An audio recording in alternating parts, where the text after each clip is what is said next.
Welcome to Reality Theory, Episode 2, Jerry Jones, H.L. Hunt, and the History of White Supremacy in the NFL. A lot of people have become very outraged by a recent picture of a young 14-year-old Jerry Jones at a Little Rock, Arkansas high school, where it seems to be that he is part of a white mob that is protesting Black students who are trying to integrate. And it's a very scary picture. You see a lot of angry white faces. There's a guy with a cigarette in his mouth. And I know personally, if I was trying to integrate a white school and there was an angry white kid with a cigarette in his mouth yelling at me, I would be very scared. So I can understand why a lot of people are angry about this picture and also angry at Jerry Jones, even though he was only 14 years old at the time. Now, there's a much bigger connection between the NFL and racism and white supremacy than this picture. And there is another owner and another franchise who I think deserve a lot more criticism than Jerry Jones and the Dallas Cowboys. Now, this franchise is the Kansas City Chiefs, and its current owner is Clark Hunt.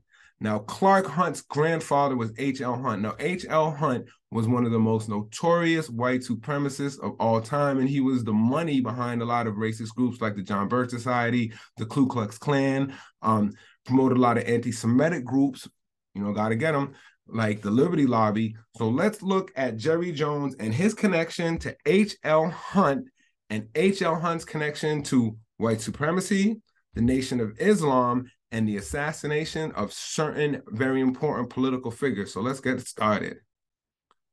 All right, now here we can see your man Jerry Jones highlighted to the left, looking pretty young.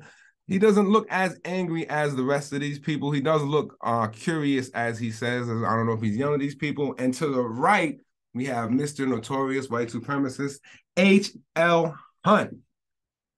Now, H.L. Hunt is actually way more influential in the NFL and in racism than your boy Jerry Jones.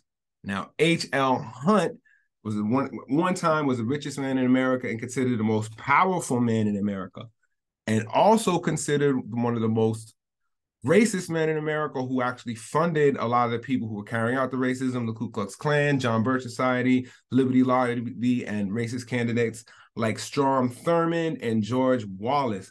So let's look at the connection between Jerry Jones and H.L. Hunt. How are they connected?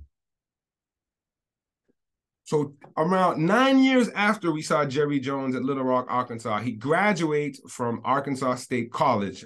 He was a running back for the college. And right after he graduates, he manages to get $1 million loan from the Teamsters Union. And Jimmy Hoffa, I don't know how he was qualified right out of college to get $1 million loan, but he got one.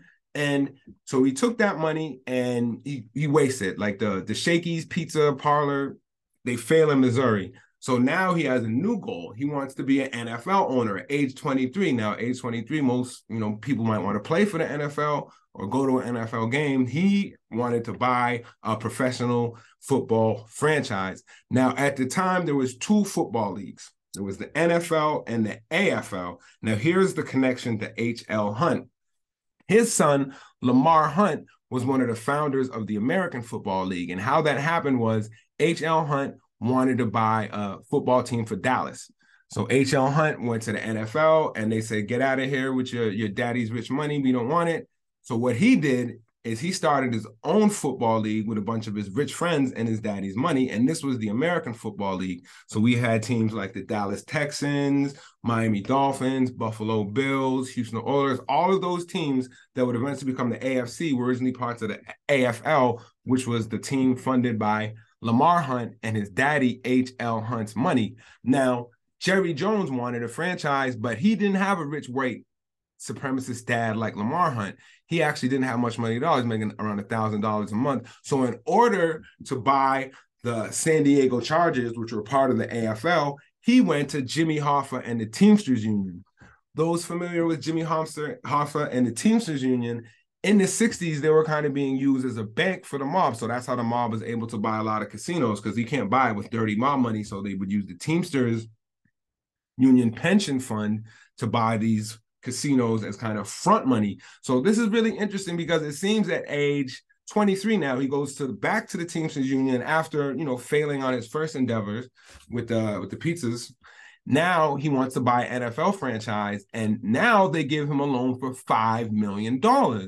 which is crazy. He's a 23-year-old kid with no real business experience except for trying to start some pizza places, which failed. But he gets a loan for $5 million to buy the San Diego Chargers. Now, unfortunately, Jimmy Hoffa at the time was fighting a case and he wound up getting incarcerated. The deal fell through. So Jerry Jones was not able to be a football team owner at age 23. But the interesting thing is, I think, is that, like I said before, a lot of this pension fund was going to mafia people. And a lot of people are familiar with the Italian mafia.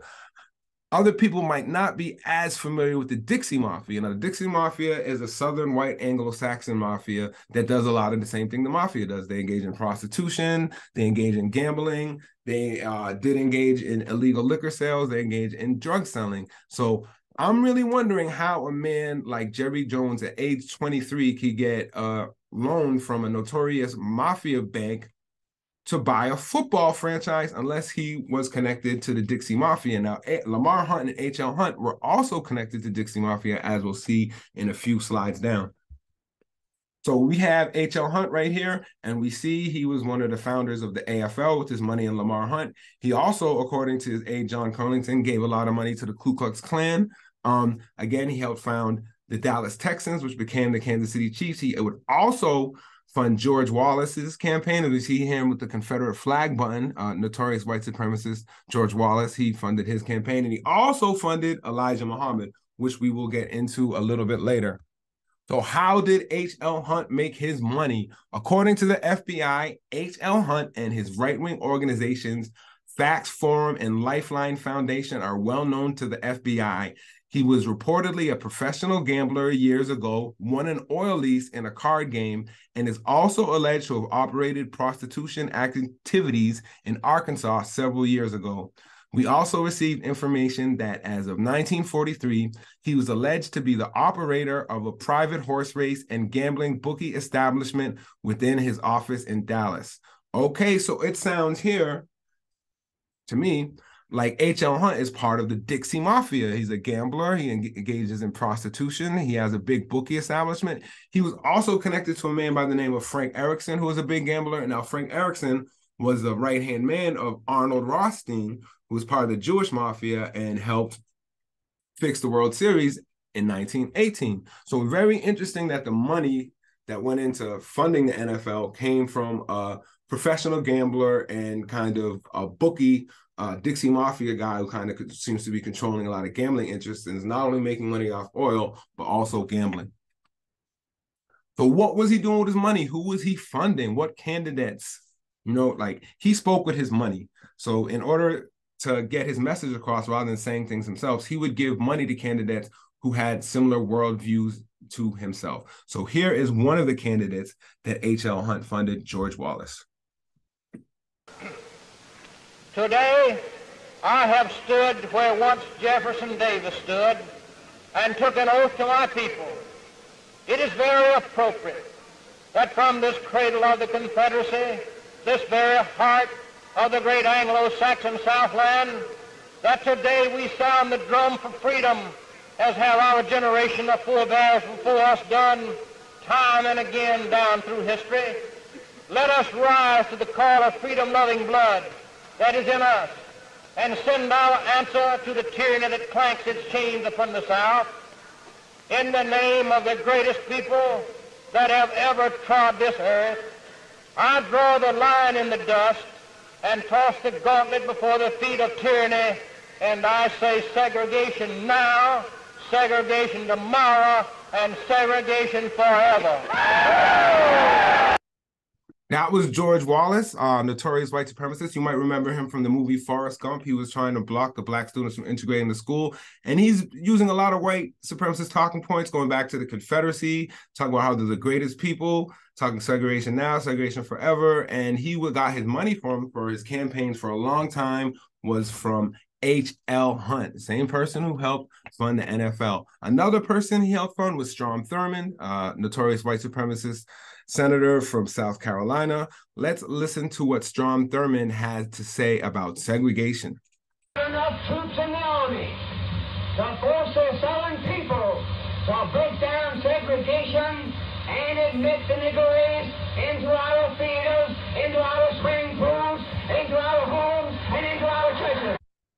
Very, very interesting right there what Strom Thurmond had to say. Now, Strom Thurmond was not only a notorious segregationist and white supremacist, but even though he was not allowing Black people into his pools, into his churches, into his swimming pools or his army, he was letting underage Black women who are working for him into his bedroom and producing biracial children. And these biracial children were in turn not allowed in his pools, in his swimming pools, in his churches, et cetera, et cetera. Now, another big group that H.L. Hunt used to kind of spread his worldview by giving them money was the John Birch Society. Now, John Birch Society is a very notorious right-wing anti-communist organization that has also been called anti-Black and anti-Jewish. So now let's read about the John Birch Society. The John Birch Society holds McCarthy as a hero, the kind of anti-communist crusader of the Senate of the 1950s, and believes that liberal politicians are a part of a communist conspiracy known as insiders. They oppose the civil rights movement and civil rights legislation, still do. If you look at the John Birch Society, like this website today, they're still very, very anti-Martin Luther King, very anti-civil rights. They called Martin Luther King a radical socialist threat, and they still do. They praised apartheid and believed that Nelson Mandela was a communist terrorist thug. They still do. And they also campaigned for H.L. Hunt's favorite presidential candidate, George Wallace.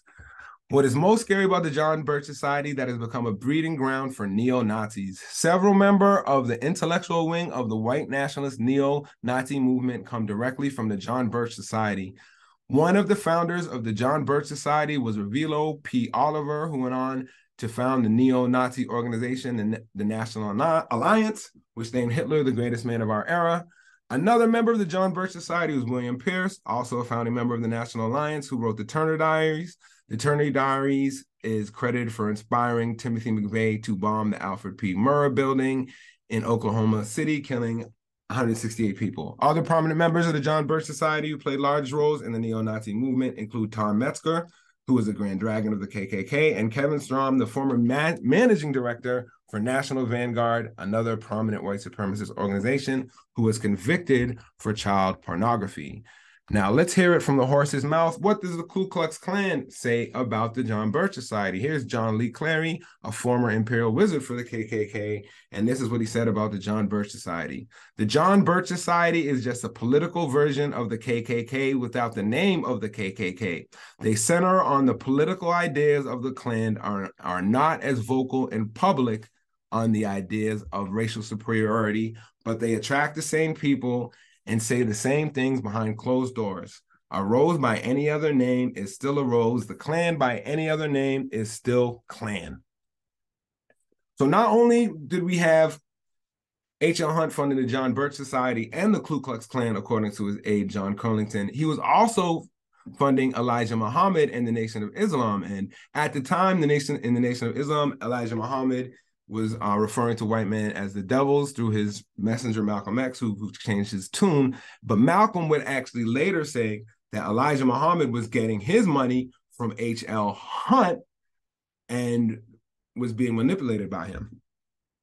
So here's Malcolm's speech. Many of you have heard it said that his financial support comes from a rich man in Texas. I heard that while I was in the movement. I've heard it more since I left the movement. A rich man in Texas. You can look up, any of you can look up his name. But the FBI knows that too. But they still don't touch him. And never have I seen a man, and this rich man who lives in Texas, by the way, lives in Dallas. His headquarters in Dallas. His money is in Dallas. The same cities where President John F. Kennedy was assassinated. And never have I seen a man in my life more afraid, more frightened than Elijah Muhammad was when John F. Kennedy was assassinated. I've never in my life seen a man as frightened as he was. And when I made the statement that I did, well, he almost cracked up behind it, because there were all kinds of implications to it that at that time were way above and beyond my understanding. Okay, so now this has been confirmed by the author of The Judas Factor, that in fact the person that Malcolm was referring to was H.L. Hunt. So here is a passage from the book The Judas Factor. Although the Nation of Islam received hundreds of thousands of dollars in donations each year, Malcolm X said the accounting books he examined in the messenger's office revealed that the Nation of Islam was spending far more cash than followers were contributing. When Bradley and Jamal inquired how this was possible, Malcolm X's reply hit them like a bombshell. There is a Texas millionaire who supports not only Elijah Muhammad, but the Minutemen and the John Birch Society, Malcolm X said. His name is H.L. Hunt. I think he is an oil. Have you ever heard of him? Bradley had, but Jamal had not. Harrelson Lafayette Hunt wasn't just a millionaire, but he was a very racist, very right-wing spendthrift who was worth nearly $500 million in 1960. According to a lawsuit filed against him, he once sold food that was unfit for human consumption, knowing that such sales would end up in Negro and low-income areas. Hunt regarded African Americans as a threat to Caucasian control of American politics, as he made clear in numerous radio broadcasts and interviews. So we saw Malcolm X talking about Elijah Muhammad being very scared when he heard about the JFK assassination and disturbed about Malcolm's comments because of his connection to H.L. Hunt. Now, this is very interesting because years later, that speech that Malcolm X gave was in 1965. I think it was February 15th, 6 days before he died, Malcolm X gave that speech. And years later, another man would link H.L. Hunt to the JFK assassination. So let's read about it here. Texas oil baron H.L. Hunt was one of many persons involved in a conspiracy to assassinate President Kennedy, a Dutch journalist today quoted an alleged member of the conspiracy as saying before the latter killed himself. The journalist said the dead man had also linked other Dallas oil men, a group of Cubans, Lee Harvey Oswald, Jack Ruby, and CIA and FBI officials in the assassination plot. The alleged conspirator, George de Mohrenschildt, a 65-year-old college professor, committed suicide Tuesday in Palm Beach, Florida, before the House Assassinations Committee could question him. So here is the Dutch journalist who we spoke about talking about how H.L. Hunt was responsible for the JFK assassination, according to George de Mohrenschildt. The House Assassination Committee heard a remarkable tale today concerning a plot to kill President Kennedy from a Dutch journalist. Vic Ratner reports from Washington. For 3 hours, Willem Oltmans was questioned closely about his uncorroborated story by the House Assassinations Committee. Although his committee testimony is secret, in public, Oltmans claimed that he'd been told of a conspiracy to kill President Kennedy, allegedly involving Texas oil interests, the late millionaire H.L. Hunt, 3 anti-Castro Cuban gunmen, Lee Harvey Oswald, and George de Mohrenschildt, a friend of Oswald's who committed suicide this week when the Assassinations Committee tried to get him to testify. Mr. de Mohrenschildt told me in Dallas on the 23rd of February this year that Oswald acted at his instructions and that they discussed the Kennedy assassination from A to Z, and that he knew that Kennedy was going to kill Oswald was going to kill President Kennedy sooner or later. So Willem Oltman and George de Mohrenschildt were not the only people to implicate H.L. Hunt in the JFK assassination. His own aide, John Curlington, also claimed he had several ties to people involved in the killing of our president, John Fitzgerald Kennedy. So let's read this National Enquirer article. John F. Kennedy was assassinated by men who received money from the late billionaire H.L. Hunt, claims the former number one aide to the Texas oil tycoon. But, said John W. Curlington, Hunt's special assistant for 12 years, Hunt did not mastermind the killing. It was a mistake. Right-wing Hunt followers knew he hated Kennedy, and they thought they were doing what Hunt wanted. Okay, that is interesting. Breaking his silence for the first time in an exclusive interview, Curlington connected Hunt to key figures in the assassination with these startling revelations. The day before Lee Harvey Oswald was shot by Jack Ruby at Dallas Police Headquarters, Hunt ordered Curlington to spy on police security surrounding Oswald and was elated to learn it was lax. Several weeks later, after JFK's death, Oswald's wife Marina was seen leaving the elevator that went to Hunt's executive office. Now we go down here. They were members of right-wing groups like the John Birch Society, Liberty Lobby, and the KKK in New York, Washington, Dallas, and other figures where they distributed propaganda, reported on alleged communist figures, and wrote letters to the editor for publication in various newspapers. Now, these are people that Curlington is saying that H.L. Hunt was giving money to. He says, an amazing group of political parasites were drawn to Hunt because of his radical right-wing views. These people were often working-class Americans. They were not employees in the Hunt organizations, but they were paid in cold, hard cash with money from Hunt to promote his views. So here actually is a letter provided by John Curlington from Lee Harvey Oswald to H.L. Hunt that is from November 8th, 1963, which was 2 weeks before the JFK assassination. And the letter says, "Dear Mr. Hunt, I would like more information concerning my position. I am asking only for information. I am suggesting that we discuss the matter fully before any steps are taken by me or anyone else." So this was 2 weeks before the JFK assassination. The alleged killer of JFK, or alleged patsy, depending on whose story you listen to, was asking H.L. Hunt for information about his position and wanting to discuss the matter before they take any further steps. So this is very weird, very vague. 2 weeks before the JFK assassination, H.L. Hunt is getting a letter from the alleged assassin or alleged patsy in the JFK assassination about his information and asking to have a discussion with him. Now, the Warren Commission actually interviewed Lamar Hunt about the JFK assassination because when they found Jack Ruby, he had a notebook with Lamar Hunt's phone number in it. So here we have the Warren Commission saying Lamar Hunt, 269 Binkley, telephone number whatever. Doesn't use that phone number anymore. I don't want to give anyone's phone number out, but I don't think he has that phone number anymore.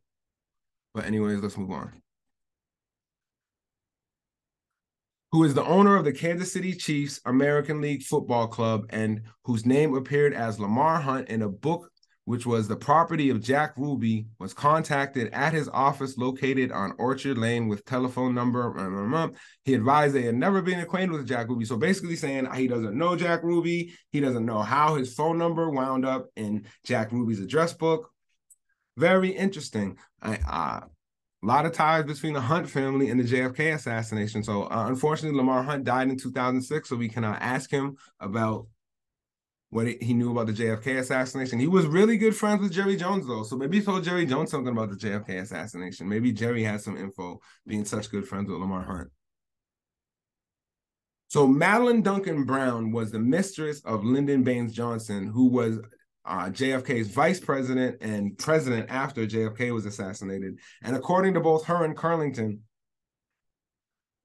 H.L. Hunt wanted LBJ to be president in 1960, but JFK was really popular. LBJ wasn't really that popular. So at the Democratic National Convention, H.L. Hunt made a deal with Joe Kennedy, John F. Kennedy's father, that if John F. Kennedy named Lyndon Johnson as his vice president, H.L. Hunt wouldn't attack him and would back him in the election. Now, what they thought he would do is because they thought that Lyndon Johnson could control Kennedy. And when it turned out that Lyndon Johnson had no influence over Kennedy, that's when H.L. Hunt began getting really angry at Kennedy, began publishing all this anti-Catholic, anti-Kennedy material on his radio show and through his newsletter. So here is Madeline Duncan talking about H.L. Hunt and the JFK assassination. This came from the horse's mouth way back in 1960.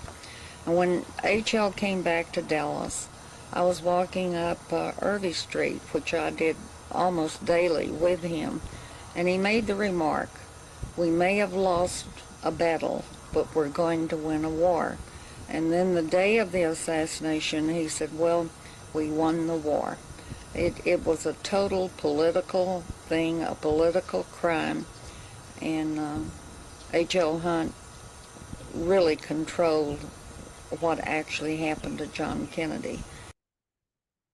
So again, John Curlington, we've talked about before, H.L. Hunt's former right-hand man, actually wrote a book, Motive and Opportunity. And in this book, he connects Hunt not only to the JFK assassination, but also to his brother, Robert Fitzgerald Kennedy, RFK's assassination, and Jimmy Hoffa disappearance. So Jimmy Hoffa, the same guy who gave Jerry Jones his loan to buy the Chargers, was also connected to H.L. Hunt. And according to Curlington, I think he said that he was actually trying to get Jimmy Hoffa out of prison so he could solve some labor problems in him. So there was definitely a relationship between Jimmy Hoffa and H.L. Hunt, and a relationship between Jimmy Hoffa and Jerry Jones. So let's listen to what John Curlington has to say about H.L. Hunt and the Martin Luther King assassination.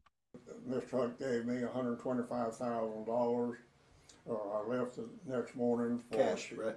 Yes, $125,000 in cash. Wow. I flew to Houston, caught a cab, went to Percy Foreman's office, walked in, I introduced myself to him. We talked about typical things of the weather and the Cowboys or something like that. And I just simply stated to Percy Foreman that I'd jotted down 125,000 reasons why James Earl Ray should plead guilty to shooting of Martin Luther King. Percy Foreman's comments, he looked at me and said, just leave your briefcase and I'll look your reasons over. I was in Percy Foreman's office, I'd say less than 7 or 8 minutes at the most there. And shortly thereafter that, Percy Foreman did convince James Earl Ray that he should enter a guilty plea, and that silenced James Earl Ray from any further testimony against Mr. Hunt or Lifeline. For those unfamiliar with Percy Foreman was a lawyer for James Earl Ray who was accused of killing Martin Luther King. And Percy Foreman manipulated James Earl Ray into pleading guilty so there would be no trial. And now we know kind of why he did that is because he was bribed. Percy Foreman was bribed with a lot of money to make sure James Earl Ray pleaded guilty before there was a trial, so there would be no trial and no evidence of any conspiracy. And our next episode, this leads into our next episode, so definitely tune in, like, and subscribe so you get our next episode, which is going to be Judas and the Black Messiah, Part 2, Martin Luther King, Jesse Jackson, and Al Sharpton is going to deal with the role of the FBI in the assassination of Martin Luther King and their role in kind of propping up Jesse Jackson and Al Sharpton. So definitely stay tuned for that. But I think right now people are focusing their energy on the wrong football franchise and the wrong football owner. I think the real person people should be focusing on in terms of white supremacy and racism is Clark Hunt, the grandson of H.L. Hunt, the super notorious white supremacist who was implicated in the MLK assassination and the JFK assassination. Now, I don't know if he's a racist person. He might love Black people and be very nice, but the fact is he inherited billions of dollars from a super white supremacist racist who used his money to spread white supremacism and racism and anti-Semitism. So I'm going to need my Jewish friend out there to have the same energy for the Hunt family that we have for Kanye and Kyrie, because this guy was a super notorious anti-Semite as well as being a racist. And I'm not sure what should happen. I think the Hunt family should be sued. And I think the Martin Luther King family should own the Kansas City Chiefs, or the Kennedy family, or Black people who were victims of H.L. Hunt's racism. I think it should be given to them. I don't think that Clark Hunt, I don't know, he might be a nice guy, might not be a racist, but his empire is built on an evil, racist man, and I think if we as a community want to take on an evil, racist man, we can leave Jerry Jones alone, except for to ask Jerry Jones about Lamar Hunt. What's your relationship with Lamar Hunt? What was your relationship with H.L. Hunt? Okay, in the 50s, you stood by and watched racism. You didn't do anything about it. You were a kid. But what about the racism of Nelson Bunker Hunt, who was the brother of Lamar Hunt, and H.L. Hunt's racism? When you were cool with the Hunt family, did you stand by and watch them when they talked all that racist stuff? What was your attitude in the 60s when you were a grown man, when you were trying to buy a football franchise with mafia money, allegedly, right? You were trying to, what was your attitude then? Were you in the Dixie Mafia with H.L. Hunt?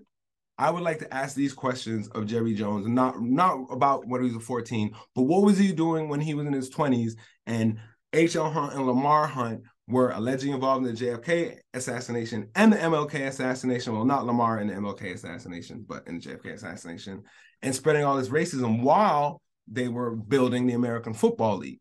So that's what I want to know. So I think we need to take our attention off Jerry Jones and the Dallas Cowboys. And I hate the Cowboys. I don't like them at all. Their fans are all jerks. They deserve all the criticism they get.